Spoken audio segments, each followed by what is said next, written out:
Hey guys, welcome back to Sports Tea. I have some more content surrounding Team USA and the Jason Tatum saga.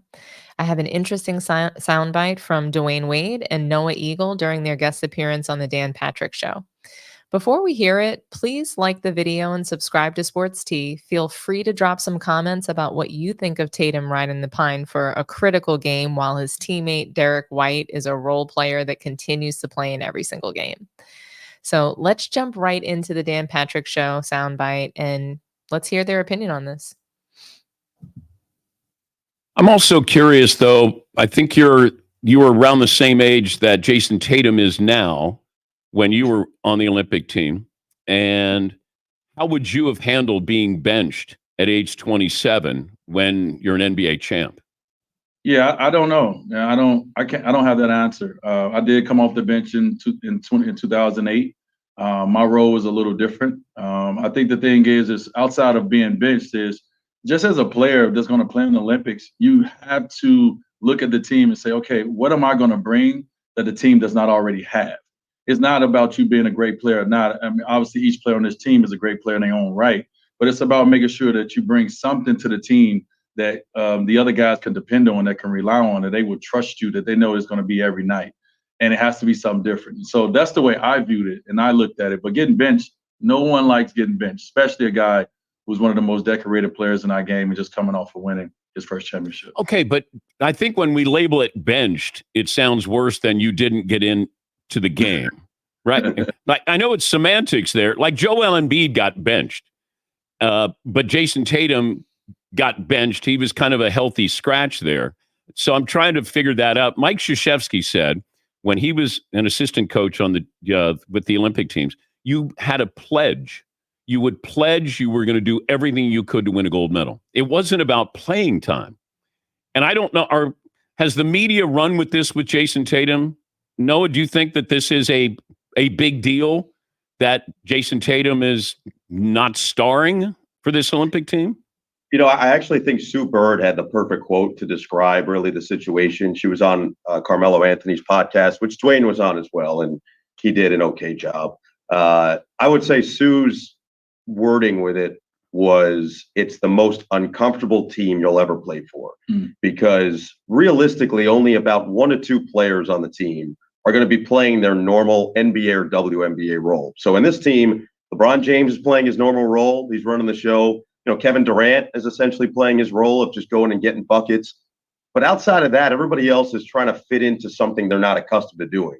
And so whether it's playing time, whether it's being out on the court and trying to figure that out, there's a very limited and finite period of time to do it. So I do think that's a little bit overblown because at the end of the day, it's really about winning the gold medal. And that's what Steve Kerr has preached. That's what these players have echoed. And Jason's really handled it very well. If you watch him on the bench and if you listen to what he really said it's given him a greater respect for the guys on his Celtics team that don't play a great amount of minutes. Yeah.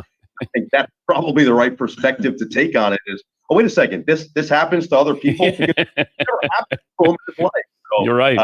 He's played well. Okay. Well, it seems like everyone involved in the Olympics is doing damage control. It's as if this is a cover up or some sort of domino effect of a variety of factors. I mentioned in my first video that Steve Kerr clearly doesn't like Tatum. But it's funny to me that Grant Hill mentioned Tatum showing up late to camp by like 3 days. Steve Kerr mentioned he felt like an idiot for not playing him. So, what is actually going on? Has Tatum tried to speak up for Jaylen Brown and it didn't go well with Nike? And they are retaliating against him through Kerr and dictating his playing time? Like, that seems like a stretch, but anything is possible, I guess. Does Kerr feel pressure to play everyone and he just can't figure out how to do this properly? I want to believe that Kerr is just an idiot because I already believe him to be overrated as a coach. It's just that none of that really makes sense to me because LeBron and Steph have played 20 minutes or so, not 30 plus in the last 2 games. So it just seems like he's prioritizing Steph and LeBron and specifically prioritizing Steph and LeBron playing together, almost as if it's an experiment to see if they should play together in the NBA as well. And I doubt that that's going to happen, especially because I don't think it's sustainable or a winning formula since LeBron doesn't move the ball, he stops the ball. So all these wacky scenarios in my head that I'm talking through with you guys, none of them seem like the right conclusion. I mean, let's not forget that, LeBron is insisting on being a soccer mom to Bronny. So, he's not leaving the Lakers to go to the Warriors. And we know that Steph Curry's not leaving the Warriors to go to the Lakers. So that's not going to happen. So let me just hurry up and figure out how to land this plane gently. Again, I'm going to say this again. I think Steve Kerr just doesn't like Jayson Tatum. He doesn't respect him, and he believes that, he just doesn't believe that he deserves the hype that he's been given since he beat him in the 2022 finals. I think he views Tatum as a guy that is weak and doesn't assert himself. I don't think he wants problems with LeBron and Clutch for putting him on the bench. He's definitely not going to bench Steve Kerr. He's clearly not going to bench Anthony Edwards. That didn't go over very well.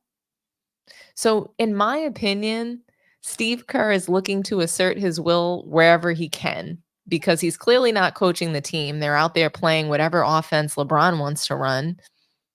He can't control, who he's really going to put in the game. Certain stars he's just not going to be allowed to bench. So he's looking to assert his will and have these power plays. That's what it seems like to me. And he's taking out the lack of power that he has to actually coach the team and truly direct them. He's taking it out on Tatum.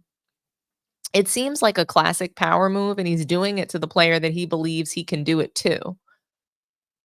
Apparently, Jayson Tatum walked off the court to the locker room, furious that Kerr didn't play him. I wonder how that went with the rest of the team. And who's that guy that's going to support Jayson Tatum and make him feel good about not playing and, kind of smooth it over and make him realize that, what, you're about to win another gold medal. It's just, it's kind of hard to be happy about that when you were just winning a championship. He just won the title this past season.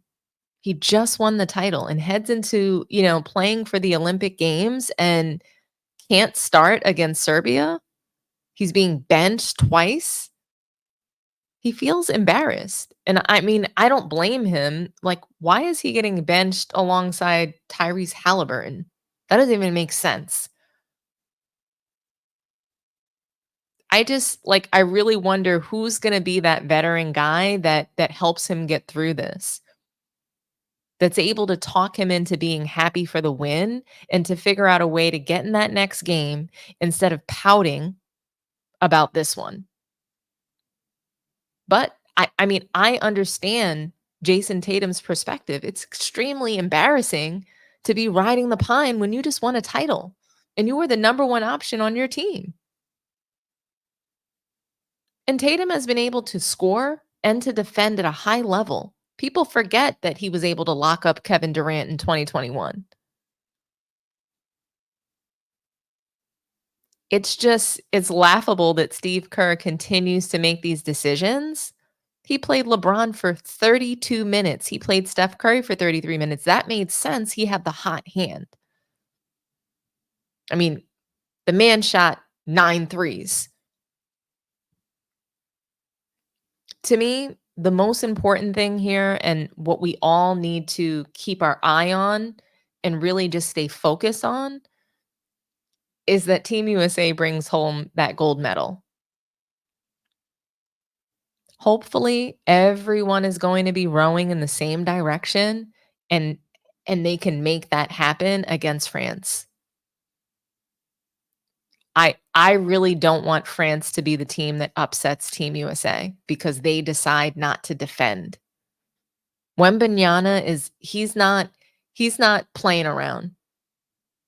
He didn't have the best season as far as team performance. He's looking to clean up. He's looking to win that gold medal for his country as well.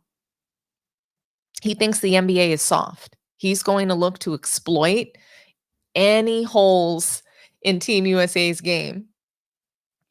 So if it's whether France decides to shoot the lights out, they're going to come up with a strategy for Team USA, especially given the play that they've had.